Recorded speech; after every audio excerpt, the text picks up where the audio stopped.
guys, welcome to my first official video on my YouTube channel. Yep.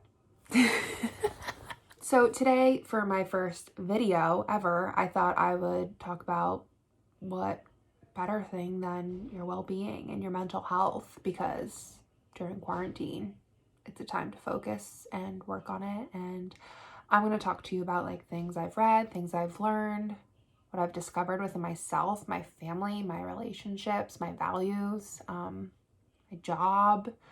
I hope you like it and enjoy. I'm also just going to be honest with you, not sure how to edit things, not sure how YouTube works, what people like, but I don't really care because that sounds cocky. Let's rephrase that. I'm doing this for myself, and when I'm doing something for myself, I'm hoping that I can also reach out to people in the same sense. So I hope you like it. If you don't, it's okay, because not everyone likes everything. But welcome to my channel. I'm excited to share my life with you and some of my personal stories, and it's gonna be fun. So along with doing things that make me happy, I think it's one main thing I've gotten from quarantine in itself is realizing how much I could work on myself. And I didn't notice that until like day 3 came in, and I was working out constantly and eating right and starting to see some changes within my own body and mental health. So now I'm on like this really good kick where I work out every day. I've been eating so great. I don't really drink anymore, which I never really drank that much, but it was always a social thing when you could go out, have a glass of wine or something. But I want to talk about my mental health state now, pre-quarantine versus during quarantine, and then I'll do one maybe post-quarantine too to see, like, follow up where I'm at with everything. So pre-quarantine, I was always on the go. I was literally living out of a luggage every weekend, trying to go visit as many people as possible to get that friend time in, because I really value time with people. It's one of probably my love languages is quality time, but love languages can go off onto any kind of relationship you have. So I was always trying to go visit people, and I just never really felt like I took a day to myself or took an hour to myself. I was constantly doing things, whether it was working, doing grad school work. I'm also in grad school, so that takes a lot of time as well. But I finally realized during quarantine, the main thing I realized is that this is like a sign to just stop and slow down, and that all of those things will be there when you feel that you can do them. So I really have taken the time to slow down and do things here and there. Now, obviously, I can't go out and see all those people, so it's forcing myself to stay home and do things for myself. However, I realized I was doing too much. I was trying to squeeze too much into the hours, minutes, seconds of every day, and that is so unhealthy. I can't even begin to tell you how unhealthy my daily life was. Not that it was a bad unhealthy, but it was like an addiction where I just kept having to do things and constantly be on the go, because that's kind of all I knew my whole life. I was always involved in sports and extracurricular activities, so I just was always used to being on the go. But now, as I'm becoming an adult and growing up and getting older, like, my body can't handle that. I was exhausted all the time. I was going to bed at like 8 o'clock at night. I really didn't want to do anything anymore. So now that I've pressed pause on everything during quarantine, I've really gotten the rest I need to get. I've let my body recover from going that whole entire time. But now, since I'm letting my body recover from not going everywhere all the time, I'm also having so much energy to put into my workout and my well-being. So I'm doing more things for myself. Face masks, hair masks, teeth whitening strips, working out, eating right, taking the time to read and catch up on my skills of mental health, well-being, perception. Those are all the things that we think we work on every day and we think we have a good grasp on, but until you really have to stop and reevaluate, I realized I didn't have a good grasp on everything, and I was just putting all of those things to the side, which all of those things are super important in daily life, and those aren't things you should push away. So like one of the main things I've learned over this time is vulnerability. And Brene Brown kind of put it in the best way.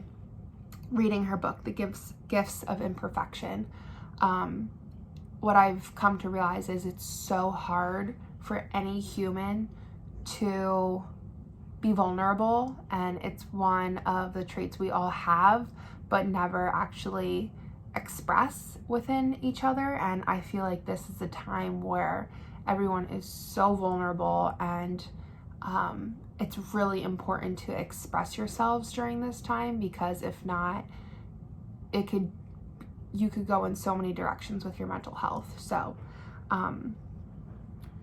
I hope me being vulnerable during this time in this video maybe can help someone, at least one person, feel vulnerable and want to express their vulnerability. So I feel vulnerable because I can't have my connections with people. I can't go out and see my people and do things and serve others. And I think that's been the hardest for me. Like, my grandma lives 3 blocks away, and I enjoy stopping there, stopping in, and I've done it a couple times, I'm not gonna lie, just because when I'm walking my dog and walk by her house, I feel like it's so rude to not go in. But I also know how bad it could be and how troubling it could be for her life to stop in all the time. So I've budged a couple times, but I kind of needed that to fill my soul, right? So I was really vulnerable in that time and had to go and seek that love and attention from her. But also, I need to realize that maybe I shouldn't do that. Being vulnerable with my friends, just telling them how much I miss them and how much I'm thinking of them, and how much I actually value friendships, because you talk to your friends every day, right? And you just talk about random things, but when do you ever like truly show your appreciation and let them know how much you appreciate them and their friendship? So that's another thing I've been doing. I've been really vulnerable with my parents, because right now I'm living at my parents' house. I'm moving out next month. Thank God. Not thank God because they're terrible. They're amazing people, but thank God because I'm going to have my own space for once. But I've kind of let my guard down and shared some things about my personal life with them that I don't really share. I'm kind of a person who doesn't want to tell people things until I have all of the facts laid out. But I've opened up to them, and that's been really hard for me, to be honest with you. I don't really open up to them that much about my personal life, because I do open up to them about my personal life a lot. Like, I tell my parents everything, but like the more tough conversations about like relationships or feelings or things that I think could upset them or make them think twice about something, I don't really open up to them about, because there's that fear of like disappointment with them, when I don't know why I have it, because they've never been disappointed in me. I mean, they've been upset with me, but like we bounce back. So I don't know. But It's been really cool to, I think our relationship has really grown over these past weeks. Not that our relationship was ever terrible. I think that when you're older and you're living at home, it's harder to live under the roof of your parents because you want to be that independent person and go and do whatever you want, but you still feel like you need to respect your parents' boundaries and rules. And not that they even have rules. I don't have rules, but I just want to respect that this is their space in their home and can't go and like do whatever I want whenever I want because I am still living under their roof. But during this time, it's forced us to like have conversations about it, and I think my parents have also appreciated it as well because I am moving out in a short amount of time, and we've taken this time to really focus on ourselves and our relationship, which is really cool. What else have I been vulnerable with?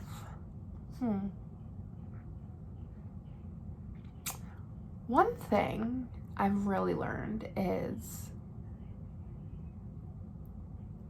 I'd rather tell the truth in how I'm feeling instead of protecting someone because I don't want to upset them. I think when we have relationships with people, whether it's our parents, our friends, boyfriends, girlfriends, whoever you love who you love, people, but we want to protect them from being hurt, and that sometimes means we're not our truest self in that situation. And one thing Brene Brown like really helped me realize is that, do you want to be that friend who always protects and agrees with you on everything and doesn't challenge your perception of things? Or do you want to be that friend who can hear you, feel you, see you, but also challenges you to be your better version of yourself? And I think that it's really easy to fall in category one as a friend, daughter, sister, girlfriend, whatever. I'm like acting like I'm in a relationship. I'm not. I'm just saying. But or what I'm finding out is I want to be that person who's always going to make someone better. So I completely forgot one topic that I've been super vulnerable with, and that's my job. I'm a teacher. I teach a first grade, and like waking up and going to work every day is my favorite thing on this earth. I love the connection I have with all of my students. They're literally my heart and soul, and they put a smile on my face every single day. And it can be from serious conversations. It could be from them interrupting me with something hilarious. It can be them finally grasping a concept and seeing that confidence that they have when they get that. I just love seeing them grow into these amazing human beings and just truly expressing themselves in whichever way they want.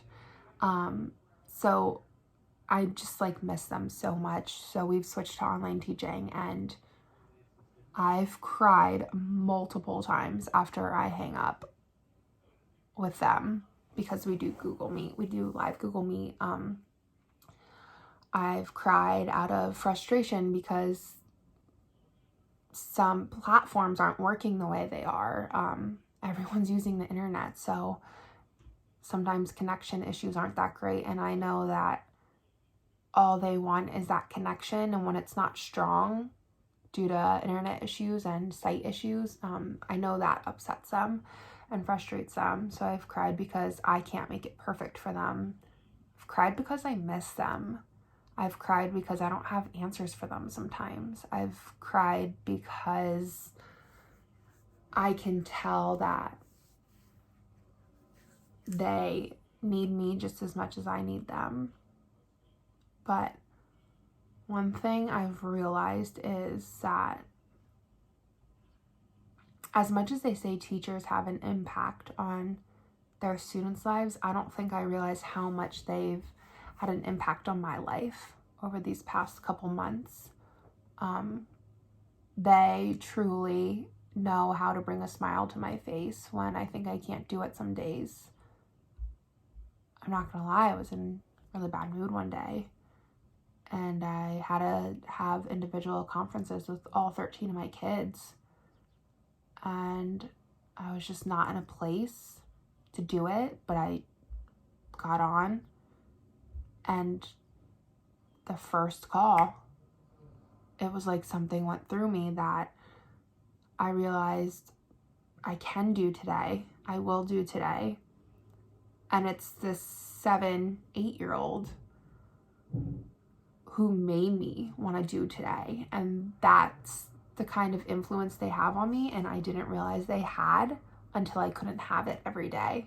And then as time went on and I got to my 6th student, my 10th student, my last student, I felt like a new person. I felt alive again. I felt like I had energy, and I just miss them so much. But I hope this video spoke to you in some way, shape, or form, because I figured why not be raw in my rawest form with my messy room, with my morning bedhead, my bare face, my salt and pepper shirt.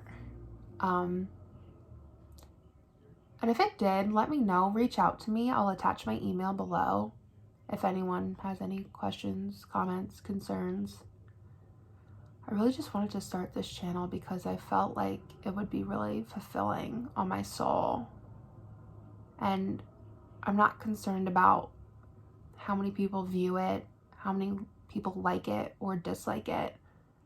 I'm just concerned about maybe if I can just speak to one person and reach out to that one person, then I think I did my job. And I know my soul is so fulfilled right now, and that if I can keep doing that for myself, then I can get through this time, this scary time, this unprecedented time, this crazy, surreal time. But hey, I'm just another person. So I hope you guys enjoyed this video. I will check back in. If there's any videos you want me to make, leave it in the comments below. And this is for all of you who think you can't, but you really can. Have a great day.